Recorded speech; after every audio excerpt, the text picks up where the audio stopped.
The first time I saw the alien ship, I thought it was a trick of the light over Karachi. It was just before sunset. The sky above the Arabian Sea burned orange and violet, waves crashing softly against the breakwater.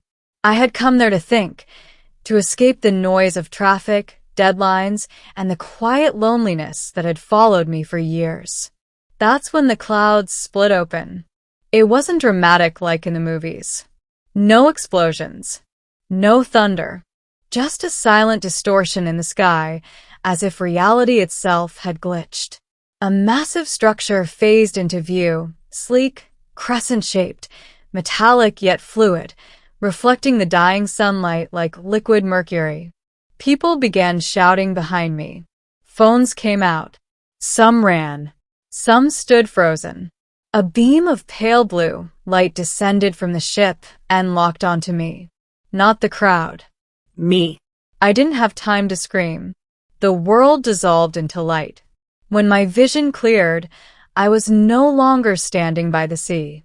I stood inside a colossal chamber that felt both ancient and impossibly advanced. The walls curved upward into a dome of shifting constellations. The air shimmered faintly, alive with soft energy currents. And before me stood beings that could not be human.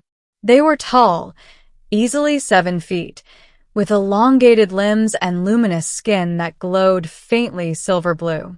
Their eyes were large, multifaceted like crystalline mirrors, reflecting my terrified face back at me in fragments. At the far end of the chamber was a raised platform, an organic throne grown from the floor itself. And seated upon it was her, the alien queen. She was unlike the others. Taller, radiant. A crown-like formation of crystalline structures rose from her head, pulsing softly with violet light. Her presence was overwhelming, like standing too close to the sun. Beside her stood a smaller figure. A child. She couldn't have looked older than 6, at least by human standards. Her luminous skin shimmered softly, and her large silver eyes were fixed on me with an intensity that made my chest tighten. The chamber fell silent. Then the child broke free from the guards beside her and ran toward me. I staggered back instinctively. She stopped just inches away. Her eyes widened. And in perfectly clear English, she said, "Father?" The word hit me harder than the abduction. The chamber erupted into murmurs, low harmonic vibrations passing between the alien beings like waves of soundless thunder. I shook my head violently. "No," I whispered. "That's not possible." The child tilted her head, confusion flickering across her luminous features.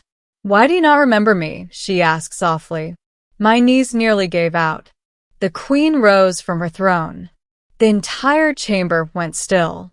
She descended the steps slowly, her gaze locked on me, not with anger, but with something far more unsettling.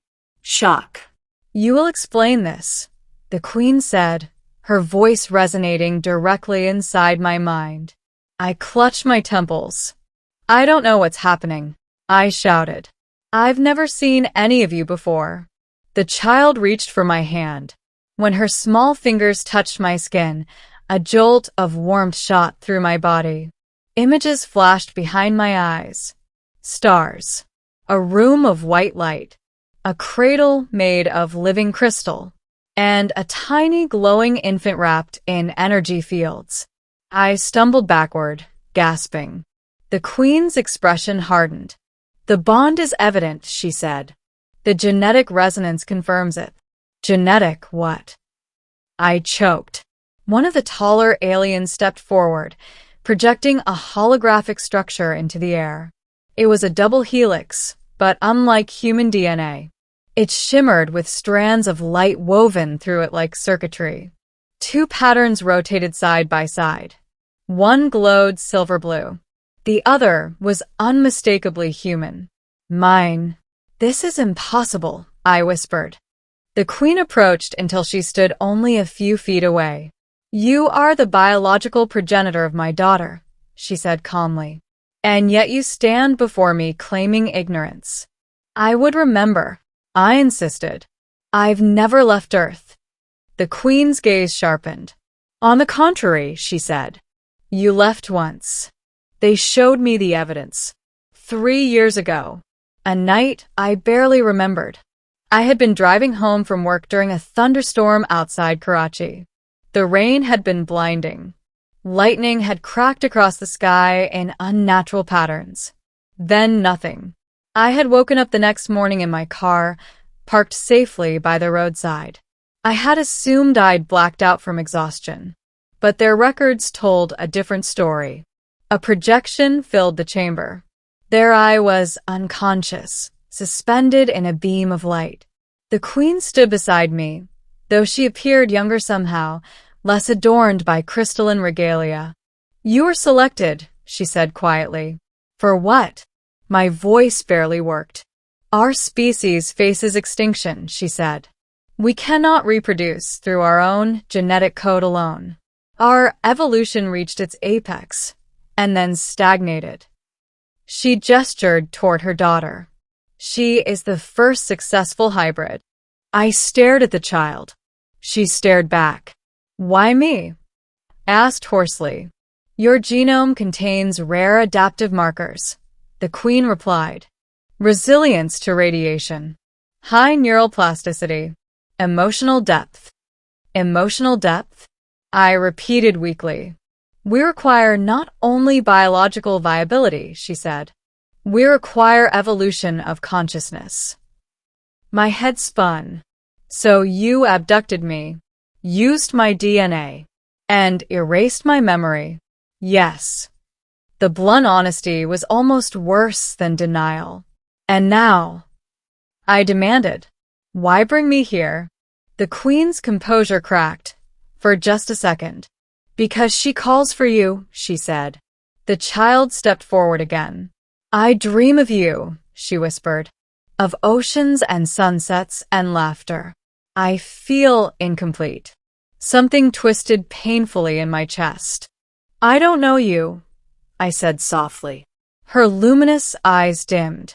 But I know you, she replied. They allowed me to stay. Not as a prisoner, but not free either.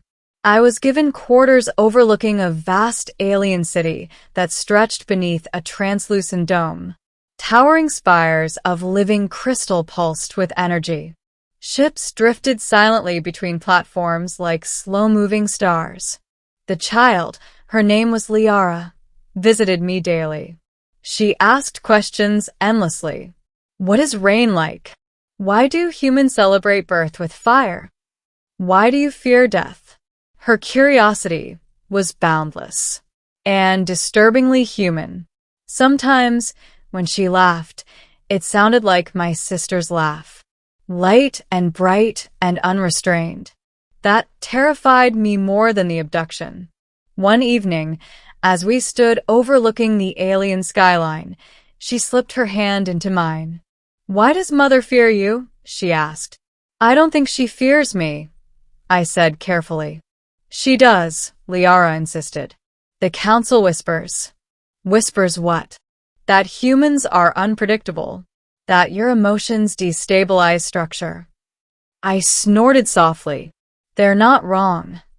Liara looked up at me seriously. I do not want to destabilize, she said. But I feel too much. That night, the Queen summoned me. The throne chamber felt colder now. The council demands resolution, she said. Resolution of what? Your presence alters her development. You brought me here, I reminded her. Yes, she said. Because I believed proximity would stabilize her. Instead, it amplifies her human traits.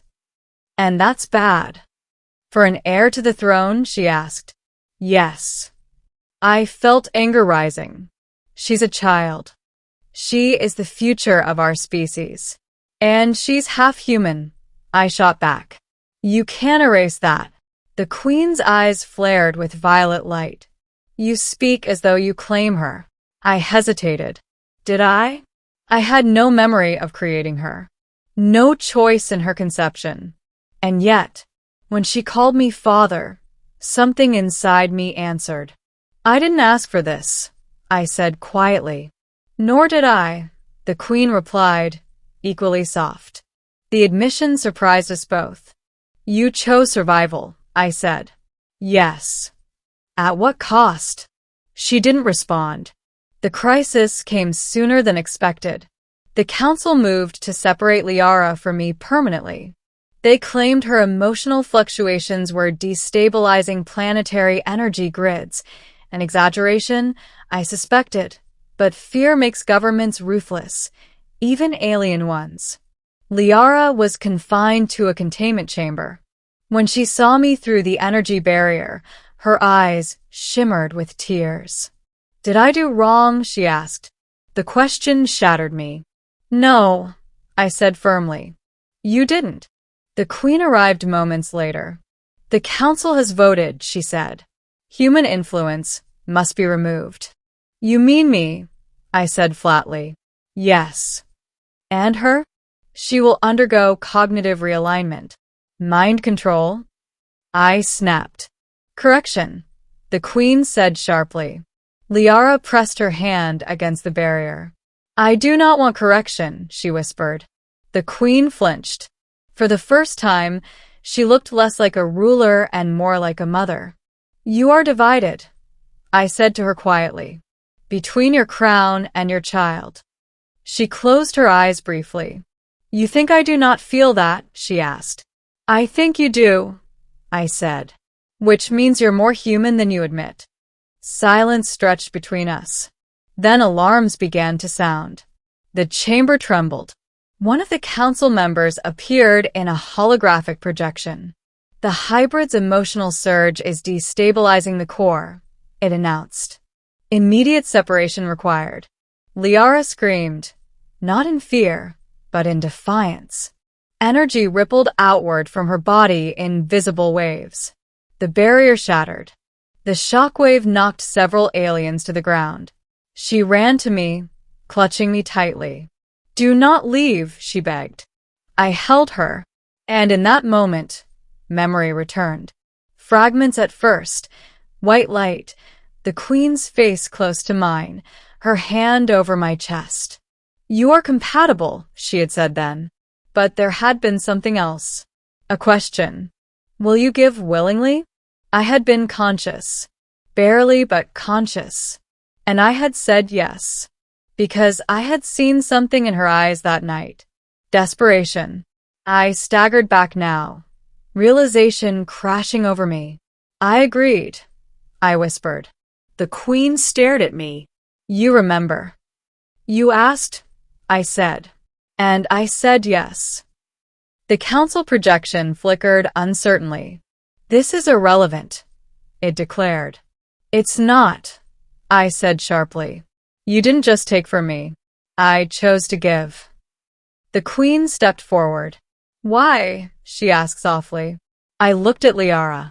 Because extinction is worse, I said. And because maybe humanity isn't meant to stay only on Earth. The chamber fell silent. Liara's glow stabilized. The violent energy waves calmed into a steady pulse. The council hesitated. She is proof, I continued. Not that humans destabilize, but that we adapt, that we connect. The Queen turned to the projection. She is not a flaw, she said firmly. She is evolution. The projection flickered, then vanished. The alarm ceased. Days later, I stood once more before the Queen. The council has withdrawn its demand, she said. Liara will remain as she is. And me? I asked.